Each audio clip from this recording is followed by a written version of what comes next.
નમસ્કાર મિત્રો.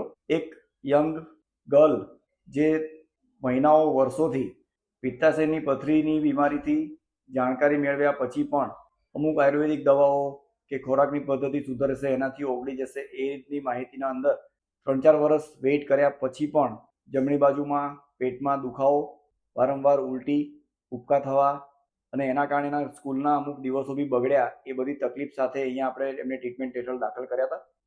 નિદાન રિપોર્ટ સાથે મેચ કરતા 5-5 એમએમની 3 થી 4 પથરીઓની સોનોગ્રાફીના લગભગ 7 રિપોર્ટ એમણે મને બતાવ્યા. એ દરેક સિરિયલ અમુક અઠવાડિયા કે મહિના પછી કરાવ્યા હશે, પરંતુ એમાં સાઇઝ વધતી ગઈ, નંબર વધતા ગયા છે. કોઈ પણ એવી ટ્રીટમેન્ટ નથી હોતી કે જે પિત્તાશયની પથરીને ઓગાળીને કાઢી નાખે. દરેકનો ઓપરેશન નથી હોતા, પરંતુ જે વ્યક્તિને કોઈ પણ પ્રાઇમરી મેડિકલ દવાઓથી ફરક ના પડતો હોય, આ છોકરીની ઉંમર 10 વર્ષની છે તો પણ એનું સક્સેસફુલી લેપ્રોસ્કોપિકલી પિત્તાશયનું ઓપરેશન થયું છે. હવેની એની લાઈફમાં એને એ જગ્યા પર દુખાવો કે એના લીધે થતી કમળામાંથી કમળી, સ્વાદુપિંડમાં સોજો આવવો કે વારંવાર ત્યાં ચેપ લાગવો, એ બધી જ ના સિમ્ટમ્સથી રાહત મળશે. સ્કૂલમાં ને ભણતરમાં કોન્સન્ટ્રેટ કરી શકશે. Thank you.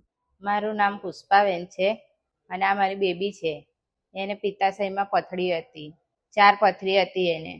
એમાંથી 2 તો નીકળી ગઈ હતી ને 2 નથી નીકળતી, અંદર ફસાઈ ગઈ હતી. એમ દવાખાના બધા બહુ અમે ફર્યા પણ અમને કંઈ એ નહીં મળ્યું. પછી અમે સમરભાઈ હોસ્પિટલમાં આવ્યા.